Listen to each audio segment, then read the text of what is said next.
Welcome back. Meet the editors തുടരുന്നു. കരിമണൽ കർത്തയ്ക്കു വേണ്ടി കണ്ണടച്ചു എന്നാണ് ഇന്ന് മീറ്റ് ദി എഡിറ്റേഴ്സ് പരിശോധിക്കുന്നത്. എം വി നികേഷ് കുമാറിലേക്ക് തിരിച്ചു വരുന്നു. എം വി നികേഷ് കുമാർ, ആ ചോദ്യം ഇപ്പോഴും ബാക്കി നിൽക്കുന്നത് ഈ മൗനം, ആ മൗനത്തിന് ലഭിച്ച പ്രതിഫലമാണോ ഈ പറയുന്ന ആനുകൂല്യങ്ങൾ എന്നതാണ്. നോക്കൂ, ഞാൻ അതാണ് നേരത്തെ പറയാൻ ശ്രമിച്ചത്. നിങ്ങൾ എത്ര കേട്ടു എന്ന് എനിക്ക് വ്യക്തതയില്ലാത്തത് കൊണ്ട് ഞാൻ ഒരിക്കൽ കൂടി അത് വ്യക്തമാക്കാൻ ആഗ്രഹിക്കുകയാണ്. ഇക്കാര്യത്തിൽ രണ്ട് നയങ്ങൾ മാത്രമേ ഉള്ളൂ.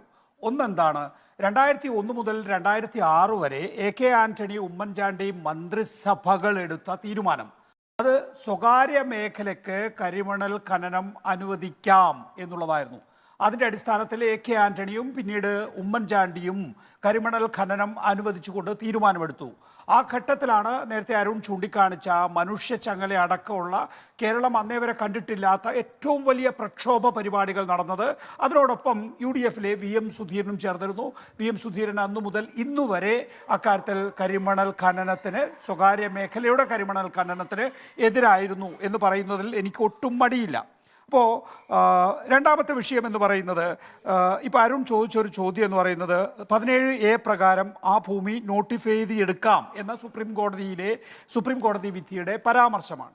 നോക്കൂ, അവിടെ ഈ ഭൂമി ഏറ്റെടുക്കുന്ന ഒരു വിഷയമല്ല. അരുൺ തന്നെ നേരത്തെ ചൂണ്ടിക്കാണിച്ചതുപോലെ തന്നെ ഭൂമി ശശിധരൻ കർത്തയുടേതാണെങ്കിലും അരുൺകുമാറിൻ്റേതാണെങ്കിലും നികേഷ് കുമാറിൻ്റേതാണെങ്കിലും ആരുടേതാണെങ്കിലും അവിടെ ധാതുമണൽ ഖനനം ചെയ്യാനുള്ള NOC, അതിനുള്ള അനുമതിയാണ് നൽകപ്പെടുന്നത്. അത് നൽകിയിട്ടില്ല എന്നുള്ളത് കൊണ്ട് തന്നെ 17A പ്രകാരം ഭൂമി നോട്ടിഫൈ ചെയ്തെടുക്കുന്നത് അപ്രസക്തമാണ്. ഒന്ന്. അപ്പോൾ 2016 പിണറായി വിജയൻ അധികാരത്തിൽ വരുമ്പോൾ പിണറായി വിജയൻ്റെ മുന്നിൽ സുപ്രീം കോടതി വിധിയുണ്ട്. ആ വിധി പൂർണ്ണമായും നടപ്പിലാക്കാൻ പിണറായി വിജയൻ ബാധ്യസ്ഥനായിരുന്നു. നമ്മൾ പറയുമ്പോൾ സ്വാഭാവികമായും പറയാറുള്ളത് സിംഗിൾ ബെഞ്ച് മുതൽ സുപ്രീം കോടതി വരെയാണ്. സിംഗിൾ ബെഞ്ച് വിധി വന്നു, ഡിവിഷൻ ബെഞ്ച് വിധി വന്നു. ആ ഘട്ടത്തിലൊന്നും ആ സർക്കാരുകൾ പൂർണ്ണമായും ബാധ്യസ്ഥമല്ല. കാരണം അവർക്ക് ആ ഘട്ടത്തിൽ പറയാമായിരുന്നു, ഞങ്ങൾ മേൽക്കോടതിയിലേക്ക് അപ്പീൽ പോയിരിക്കുന്നുവെന്ന്. പിണറായി വിജയനെ സംബന്ധിച്ചിടത്തോളം മേൽക്കോടതിയിൽ അപ്പീലില്ല. സുപ്രീം കോടതി കഴിഞ്ഞാൽ യുണൈറ്റഡ് നേഷൻസിലൊന്നും പിണറായി വിജയന് പോകാൻ കഴിയില്ല. ഇപ്പോൾ 2016 മുതൽ 2019 വരെയുള്ള കാലഘട്ടത്തിൽ പിണറായി വിജയൻ NOC നൽകിയില്ല എന്നതിൻ്റെ സാഹചര്യം കൂടി നമ്മൾ മനസ്സിലാക്കണം. ഒന്നാം പിണറായി വിജയൻ സർക്കാരിൻ്റെ വ്യവസായ നയം അനുസരിച്ച് കരിമണൽ ഖനനം എന്ന് പറയുന്നത് പൊതുമേഖലയിൽ മാത്രമായി നിക്ഷിപ്തമാക്കിയിരിക്കുന്നു എന്നുള്ളതാണ്. അതുകൊണ്ടാണ് സുപ്രീം കോടതി വിധി നടപ്പാക്കാതിരുന്നത്. 2019 മുതൽ 2023 വരെയുള്ള കാലഘട്ടത്തിൽ സ്വാഭാവികമായും ആളുകൾക്ക് സംശയം തോന്നാം. പ്രത്യേകിച്ച് ഈ മാസപ്പടി വിവാദം ഉയർന്നു വന്ന ഘട്ടത്തിൽ എന്തുകൊണ്ടാണ് 2019 ഭേദഗതി വന്നിട്ടും 2023 വരെ പിണറായി വിജയൻ സർക്കാർ കാത്തിരുന്നത് എന്ന്. പക്ഷേ 2019 ആ ഭേദഗതി വരുമ്പോൾ ഉള്ള ഒരു പ്രധാനപ്പെട്ട കാര്യം എന്ന് പറയുന്നത് സുപ്രീം കോടതിയെ മറികടന്നുകൊണ്ടാണ് ആ ചട്ടഭേദഗതി എന്നാണ്. ആ ഘട്ടത്തിൽ ഒരു തരിമണൽ പോലും ഖനനം ചെയ്യാൻ CMRL സാധിക്കുമായിരുന്നില്ല. അപ്പോൾ സ്വാഭാവിക നോട്ടിഫിക്കേഷൻ അടക്കമുള്ള കാര്യങ്ങൾക്ക് വേണ്ടിയിട്ടുള്ള സ്വാഭാവികമായ കാലതാമസം അക്കാര്യത്തിൽ സർക്കാരാണ് വിശദീകരിക്കേണ്ടത്. നമുക്കറിയില്ല ആ ഖനനം നടക്കാതെ എന്തുകൊണ്ട് അക്കാര്യത്തിൽ ഒരു ഉത്തരവായി ഇറങ്ങിയില്ല എന്നത് സംബന്ധിച്ച് സർക്കാർ വിശദീകരിക്കട്ടെ. പക്ഷേ ആ ഘട്ടത്തിൽ ഖനനം നടത്താൻ വേണ്ടിയിട്ടുള്ള അനുമതി CMRL-ന് സുപ്രീം കോടതി ഉത്തരവ് വരുന്നത് മുതൽ 8/4/2016 മുതൽ അങ്ങനെ ഒരു NOCയുടെ ആവശ്യം കരിമണൽ കർത്തയ്ക്കില്ല. കാര്യം സുപ്രീം കോടതി ഉത്തരവാണ്, ലോ ഓഫ് ദ ലാൻഡ് ആണ്. അപ്പോൾ അതുപ്രകാരം അയാൾ ഖനനം ചെയ്യാൻ തീരുമാനിച്ചാൽ ഖനനം ചെയ്ത് തന്നെ എങ്ങനെ സർക്കാർ എതിർക്കും? കോടതിയെ ലക്ഷ്യമാവില്ലേ? പക്ഷേ പ്രശ്നം എന്താണ്? രാഷ്ട്രീയ സമ്മർദ്ദം. സുപ്രീം കോടതി വിധിയുടെ അടിസ്ഥാനത്തിലല്ല. അല്ലല്ല അരുൺ, കേൾക്കണം, ഇനി പറയുന്നത് കേൾക്കണം. സുപ്രീം കോടതി വിധിയുടെ അടിസ്ഥാനത്തിൽ സംസ്ഥാന സർക്കാർ NOC നൽകിയാൽ മാത്രമേ കരിമണൽ ഖനനം. അവിടെ ഒരു സംശയമുണ്ട്. എന്താണ് ഈ കേസിന്റെ പശ്ചാത്തലം? AK ആന്റണി 2004 ഇറക്കിയിരിക്കുന്ന ഉത്തരവ് റദ്ദു ചെയ്ത അതേ സർക്കാരിന്റെ ഉത്തരവിനെ ചോദ്യം ചെയ്തുകൊണ്ടുള്ള കേസാണ്. 2004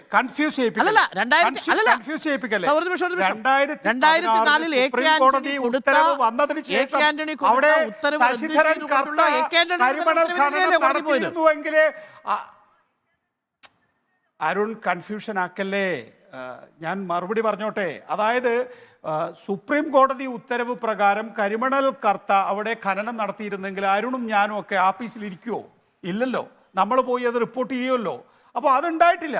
അതിന് സർക്കാരിൻ്റെ അനുമതി വേണം. സുപ്രീം കോടതി ഉത്തരവിൻ്റെ അടിസ്ഥാനത്തിൽ സർക്കാരിൻ്റെ അനുമതി വേണം. സുപ്രീം കോടതി ഉത്തരവ് വന്നതിന് ശേഷവും സംസ്ഥാന സർക്കാർ അതിലടയിരുന്നു. കാരണം ഇടതുപക്ഷ ജനാധിപത്യ മുന്നണിയുടെ പ്രഖ്യാപിത നയം, വ്യവസായ നയം എന്ന് പറയുന്നത് കരിമണൽ കർത്തയ്ക്കോ ഏതെങ്കിലും സ്വകാര്യ വ്യക്തിക്കോ കമ്പനിക്കോ കരിമണൽ ഖനനത്തിനുള്ള അനുമതി നൽകാൻ പാടില്ല എന്നുള്ളതാണ്. ഇതാണ് എനിക്ക് ഈ കാര്യത്തിൽ നമ്മുടെ എനിക്കതിലൊരു കാര്യം പറയാനുണ്ട്. ഞാൻ ഈ ചർച്ചയുടെ ആദ്യ സാർ, അതിലൊരു സംശയം. അതായത് ഈ എല്ലാ ആറ്റമിക് ധാതുക്കളുടെയും ഖനനം പൊതുമേഖലാ സ്ഥാപനങ്ങൾ മാത്രം നടത്തിയാൽ മതിയെന്ന നിയമ ഭേദഗതി 2019 ഫെബ്രുവരി 19 വരുന്നു. അതിന്റെ രണ്ടാമത്തെ മാസം ഏപ്രിൽ മാസത്തിൽ 2019 ഏപ്രിലാണ് മൈനിങ് ആൻഡ് ജിയോളജി വകുപ്പ് ഡയറക്ടർ സർക്കാരിന്റെ മുന്നിലേക്ക് ഈ ഫയൽ എത്തിക്കുന്നത്. അത് ശ്രദ്ധയിൽ കൊണ്ടുവരുന്നുണ്ട്. പക്ഷേ ആ ഫയൽ നീങ്ങുന്നില്ല.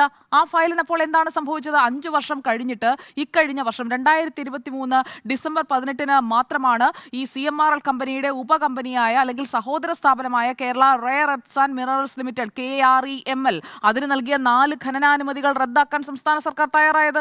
എന്തുകൊണ്ടാണ് അപ്പോൾ ആ കാലതാമസം? മൈനിങ് ആൻഡ് ജിയോളജി വകുപ്പ് ഡയറക്ടർ സർക്കാരിനെ ശ്രദ്ധയിൽപ്പെടുത്തിയതല്ലേ? കൂട്ടി ചോദിക്കുന്നു. കാരണം ഇതിനോടൊപ്പം നിൽക്കുന്നതായതുകൊണ്ടാണ് MV നികേഷ് കുമാർ. അതായത് ആ ഉത്തരവ്, അതായത് ഈ വിവാദമായ 2023 ഡിസംബർ മാസം 18-ാം തീയതിയിലെ ഉത്തരവിൽ പറയുന്നത് എന്താണ്? ഈ സർക്കാർ എന്താണ് റദ്ദ് ചെയ്യാൻ പോകുന്നത്?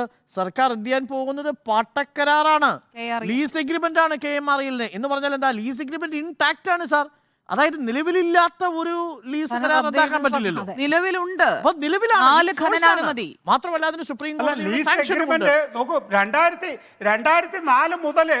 2004 മുതൽ കർത്തയുടെ കമ്പനിക്ക് ഖനനം നടത്താനുള്ള അനുമതിയാണല്ലോ UDF സർക്കാർ നൽകിയത്. കോടതികളിൽ ചോദ്യം ചെയ്ത് അനുകൂല ഉത്തരവും ലഭിച്ചിരിക്കുന്നത്. അതിന്റെ അടിസ്ഥാനത്തിൽ അനുകൂല ഉത്തരവ് ലഭിച്ചിട്ട് പിന്നീട് VS അച്യുതാനന്ദൻ സർക്കാരുണ്ട്. അതിനിടയിൽ VS അച്യുതാനന്ദൻ സർക്കാർ ആ പറയുന്ന ഉത്തരവ് റദ്ദ് ചെയ്യുന്നുണ്ട്. അപ്പോൾ അതിനെതിരെയാണ് പിന്നീട് കോടതികളിൽ പോയിട്ടുള്ളത്. ആ കോടതിയുടെ വിധിയുടെ അടിസ്ഥാനത്തിൽ ഉത്തരവ് വീണ്ടും പുനഃസ്ഥാപിച്ച് നൽകാൻ തയ്യാറാകുന്നില്ല.